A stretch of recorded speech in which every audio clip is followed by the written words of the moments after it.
If you're stuck in the dark and can't figure out a way to get to the light, by the end of this video, you will have 3 true and real tips on how to overcome depression with God's power and self-care. I have done these 3 tips, and I am living a life of freedom spiritually and mentally. Okay, tip number 1, and the first one will be self-care. Now, that is the first thing to doing anything in your life that you want to overcome or to get to know who you are or what you're doing. You have to know yourself and self-care and what are you doing. And in the midst of depression, you can feel completely down, dark, and just lost. You don't know what to do or how to move forward, but this is where you have to be honest with yourself and say, I am depressed. I am in a dark space. I am not where I want to be.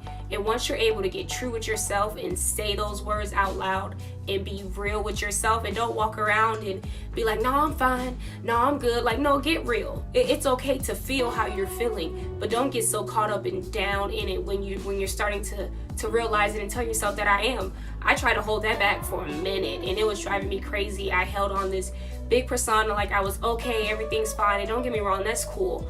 Everybody don't have to know your business. You ain't got to be at work like, hey everybody, I'm depressed. Like, no. What I'm saying is get real with yourself. Don't walk around and try to be something that you're not.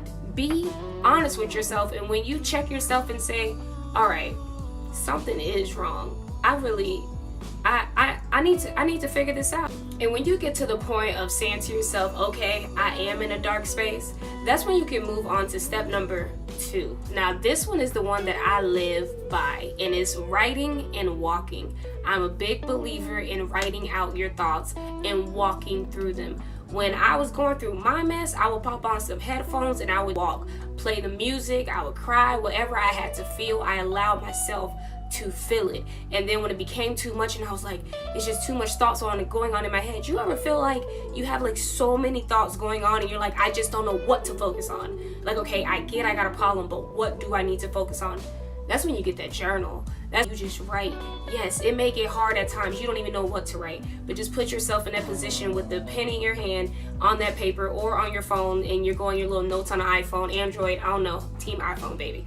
But when you get to that point and you break down what you got going on, when you see your thoughts, when you read them and you're like, okay, I wrote this the same day, I wrote this yesterday. Like, write it down and really nitpick what has you in the darkness, like what is keeping you tied to it. Because when you start to feel those feelings, don't cover it up.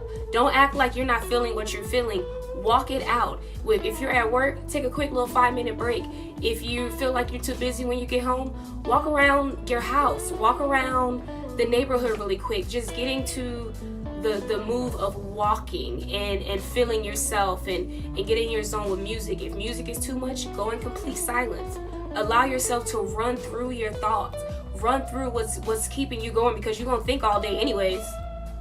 All day we're thinking of either good or bad, or when we're in our depressed, dark state, that's when we think of everything possible that we feel like we did wrong. I know for me, when I was dark, I wasn't thinking of anything positive. Like, I was going back on, oh, if I didn't do this, or if I did this, or maybe this happened. So I was driving myself insane. But it took for me to stop and write my thoughts. Like, every day I believe in journaling, you guys, and I get it.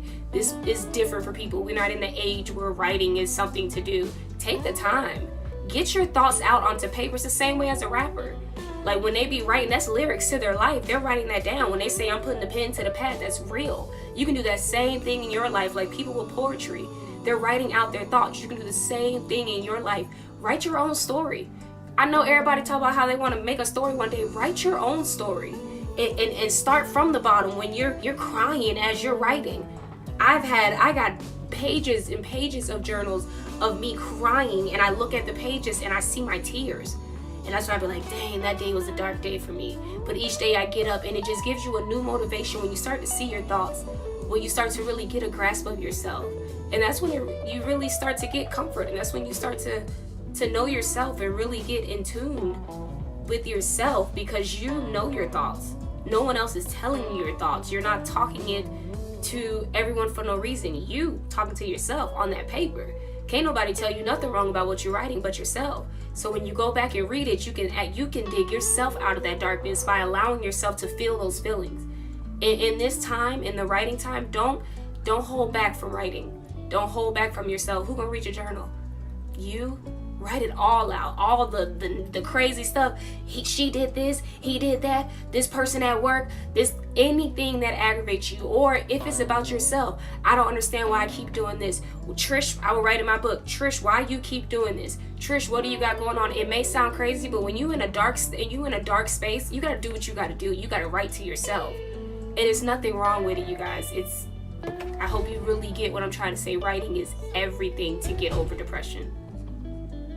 Comment writer's block below if you feel like when you get to writing that you're having a hard time actually writing out your thoughts and getting a grasp of your thoughts. And don't worry, it's a lot of people out here that has that problem. I know I surely did when I got to writing, but I want to know if you guys feel that same way. So comment below. Let's get a community going. Let's get a support group on this page, you guys.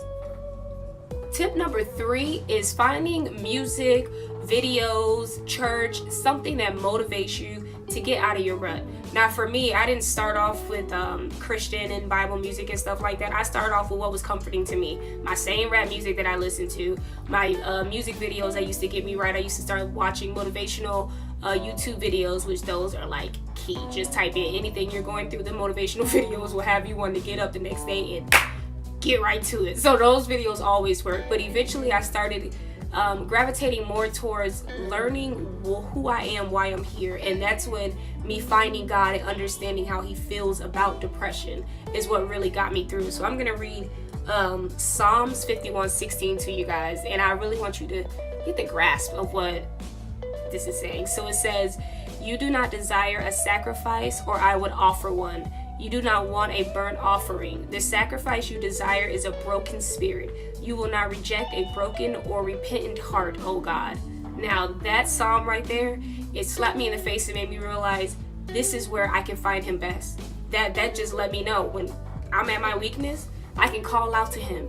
This is when he sees me. This is when he wants to reach in and save his child. You can get bold with God and get honest with God and say, yo, I need something, God. I'm lost. I'm broken. I can't do this no more. Help me out. He'll start sending you signs. He'll start feeling it, but you can get into it a little bit deeper and start downloading. It's the Bible app. Get into the Bible app. We have the Bible in our hands. Y'all know in the old days, you used to go to the old churches, you used to pull out those big books and have to flip the pages and lick your fingers and do all this. We can go right on our phone. Download a little app and we have the entire Bible in our hand in different translations for you to understand, different little devotionals for you to go through. I started doing like depression devotionals, like so it would give me scriptures on how to get out of it, because you guys, the Bible is life. And I'm not saying that on a holy Christian level because that can scare people. I'm being real. God is real. He's the realest dude that I've ever read about. He's the realest dude that ever came into my life. And that is what I want you guys to understand. When you are at your darkness, get real with God. Tell him what you got going on. Repent to him everything that you're feeling wrong. All those thoughts that you wrote down in tip number 2, go to God with him. God, I'm thinking about this, as if he doesn't already know, but he wants you to confess it. Because when you confess it, like I said in step number 1, when you confess yourself and put out on the table, that's when you're aware of yourself. So when you're aware of yourself, you're like, okay, cool, let me write it down. So then you write it down, you're like, okay, cool, I got it. God, now I know, help me out. And when you go to him and you get it, that's when it feels right. And then eventually you'll start finding your groove of how you want to transform your life. Because once you start getting an understanding of what you're going through, why you're going through it, and you're the reason why you're going through it because you're choosing it, write out your thoughts. That's when you know your power. When you know your power and you understand the situations that you've been into, that you've allowed yourself to kind of get into, and when you're able to step outside of it, that's when writing your thoughts. When you're able to step outside of it and realize there's certain things that affect you and there's certain things that make your mind wander, at that point, you're able to look at everything with such a broader vision. That's when God step in, and that vision that you're starting to find on your own, when you starting to boss yourself up, he'll throw his light on it. Oh, my babe, I say my baby because that's how God and me and his relationship is tight. He be like, oh, my baby coming through. She doing what she got to do down there. You can expect God to just be the only one to come down with this mighty power of light and change your entire life. You got to put in work too. It's a partnership with this. You got to put in as much grind and love and work into yourself, into what you're trying to do in your life, and he will just tap it. Blessings. Like blessings. You will get out of your darkness with believing in God and finding stuff that gets you right. Get in tune with yourself to come up out of this. Only you can get yourself out of your own darkness. If you like this video, please let me know by liking it, commenting, subscribing. Please share with your fellow people, whoever in your circle that you feel as if they need to get a little bit of tips on how to get out of the rut and get their power back within themselves and get God's power inside their life. Please comment, share, like, all that good stuff. I love you guys. I do this for you guys. I am just a girl who came from my darkest to my light, and I want to share with all you guys. Does not matter where you are in your life. God can step in no matter what. And believe that.